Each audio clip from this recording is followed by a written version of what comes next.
дене шынықтыру жаттығуларымен үнемі айналыссаң, дәрігерге пысқырып та қарамайсың деген бір әзіл сөз бар екен. Дәл осы сөзге пара-пар келетін студиямызда қонақта әрдайым дене шынықтырумен айналысып жүретін, оқушыларымызды спорт жағынан түрлі жарыстарға апарып жүрген, жетістіктерге жетіп жүрген тәжірибелі ұстаз Сәуле Сырымқызы. Ұлықтаймыз.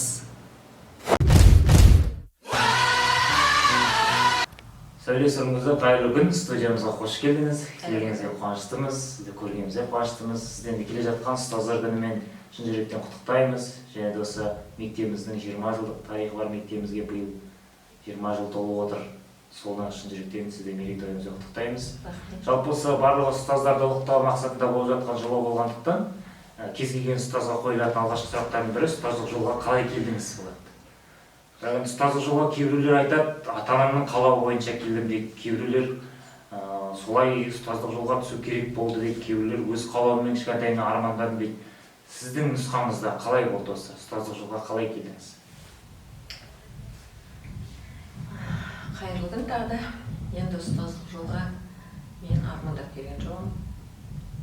Оқушы кезінен де армандамадым. Ол енді семья жағдайына байланысты деп айтуға болады. Мен өзім бұл қалай айтсам екен, ерте мектеп бітірдім. Мектепті 86 жылы бітірдім. Сол мектептен кейін мен оқуға түспек болып, біздің баяғымыз ертеде схемамен сельскохозяйство бухгалтерский оқуға келгенмін. Оған өкінішке орай салмадым. Салмағасын сол уақытта біздерде бухгалтерский мектеп болды. Сол бухгалтер мектебіне түсіп, сонан бір жыл оқып бітіргем. Содан Чапай ауылына келдім, одан азда практика өттім. Одан кейін біздің Чапай ол уақытта қала болды. Үлкен не болды.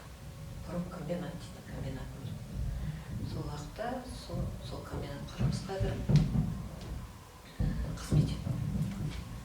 Содан кейін қызмет етіп жүріп семья құрдым, отбасы. Сол семья жағдайында сол 10 жылдай уже үйде отырдым. 10 жылдай отырып, 2000 жылдары уже тағдырға семья өмір ғой, неше түрлі жағдайлар болады. Соған байланысты жұмыс таңдауға. Сол уақытта уже мен ойландым, қандай мамандық таңдап жұмыс алады екенмін деп. Содан енді өзім ерте мектеп кезінен спортқа жақын едім. Спортты жақсы көрдім, жан-тәніме жақсы көрдім. Спорттың түріне қатыстым. Жүгіру де секіру, негізі енді ойын түрлерін жақсы көрдім, особенно волейболды.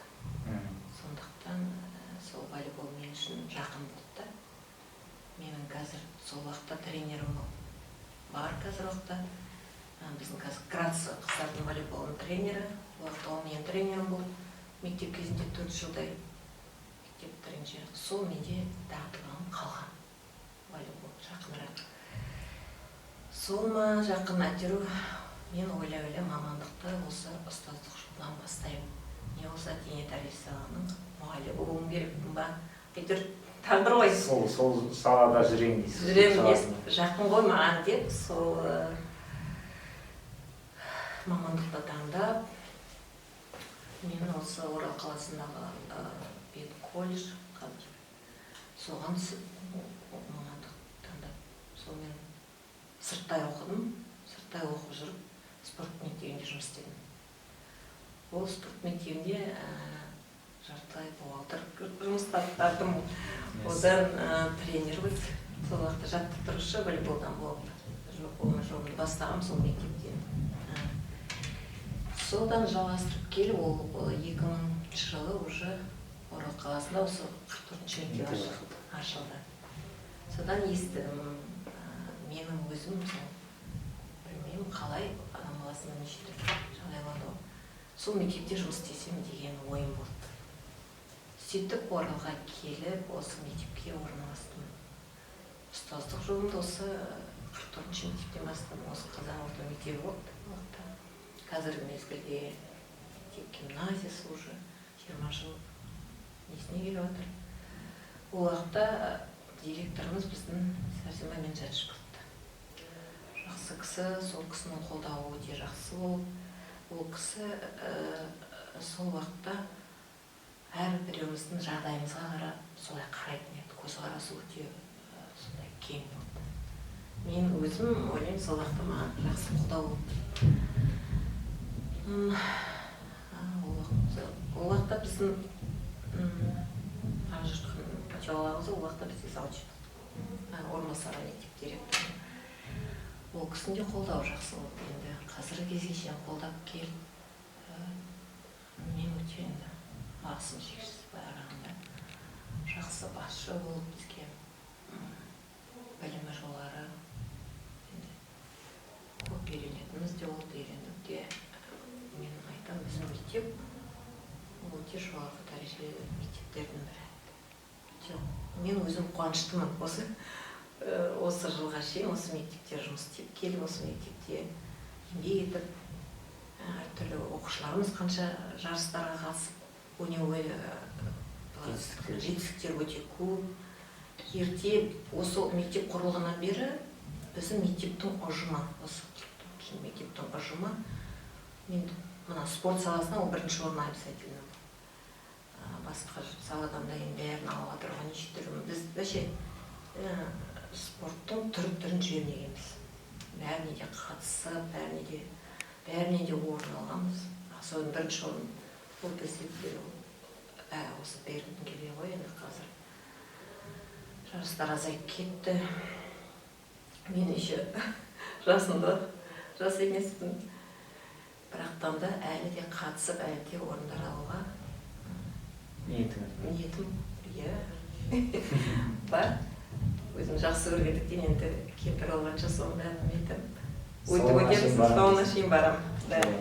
Одан қалмайым, волейболдан точно алмайым, ойнаймын. Жетістіктеріміз көп қой. Мектеп ұжымы волейбол деген біздерде бірінші орын берген жоқ қой. Қазірге дейін осы атын шығарып келді ғой, 44-ші мектеп спорттан. Басқалар білмеймін енді қандай.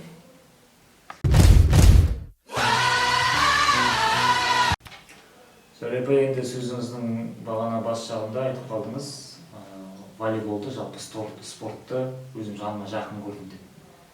Сіз тұрмысқа шыққан кезде 10 жыл бойы үйде бала тәрбиесімен балаларыңызға көңіл бөліп қалдыңыз. Сол кезде өзіңізді қалай ұстадыңыз спорттан? Алшақтап кеткен сәтіңізде қиын болды ма? Спорттан алшақтадым деп ойламаймын. Себебі біздің үйдің тұрмыстың жұмыстың бәрі спортқа жақын ғой. Жүгіріп, мал айдайсың, қайттан қалып қойсаң, жүгіріп келіп қойды айдап тастайсың, оның бәрі уже жүгіріп спорт қой. Бірақтан да арасында болды. Ол біздің сол уақытта ауылдарда кім дворовой дейді ғой. Двор бір-бірімен волейбол ойнап жарысып. Бүйтіп қарасам, алаңда сетка өтеді. Мен сол сетканы көргенде кәдімгідей ұшайын деп тұр, барғым келіп тұр. Пасыл жұбат қарапқаныз. Дегенмен қасына мал айдайын өтем ғой. Сонда деген тек шаруам бәрін ұқсатып. Қанша уақыт болса да жайлап жүгіріп бар сол волейбол ойнап келетін едім. Көңіл бөлдім, сол уақытта бөліп тұрмын ғой. Сол уже маған мамандық таңдауға ол маған уже оңай болды. Менің қолымнан келеді деп ойладым. Осы спортқа жақын болып тұрмын ғой негізі. Келін болып жүріп, солай барып келіп ойнап жүрдіңіз. Үйдегілер көріп қалып жүрген жоқ? Үйдегілер біледі, ойлайды, секіруге, неге секіруге барады деп. Енді олар үшін ол уақытта секіріп тек ойнайды деп ойлайды ғой. Мен үшін ол өте жақын болды да. Жақсы көрдім. Өзім волейбол ойнағанды жақсы көремін. Жүгіріп, менің жолдасым ойнамағанды. Бірақ сол ойнасаң қарап тұратын еді, барып қарайыншы еді. Ойлайтын болар, неге бір жүгіріп бар волейбол ойнайды. Қарап тұратын еді. Содан көңіл бөлмейтін болды ешкім. Уақытым болғанда жүгіріп бар ойнап келемін.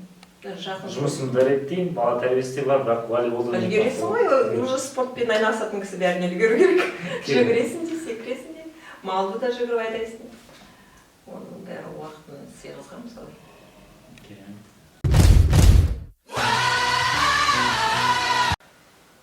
Енді өзіңіздің тілегіңіз болсын, келе жатқан ұстаздар мейрамы бар, және де 20 жылдық мейрамымыз бар, соған қатысты әріптестерімізге деген бір айтар тілегіңізді арнай қойыңыз.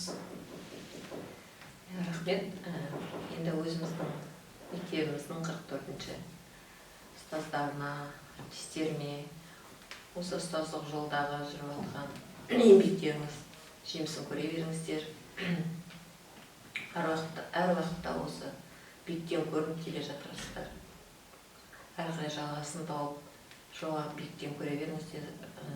Шәкірттеріңіз тек алғы орында болсын. Жақсылық тілеймін, барлық бақытты өмір сүруге. Еліміз тыныш, аман болайық. Бүгін бізде студиямызда қонақта болған Сәуле Сырымқызы.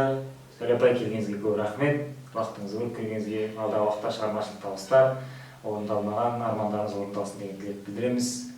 Құттықтаймыз да, келесі жүздескенше аман сау болайық.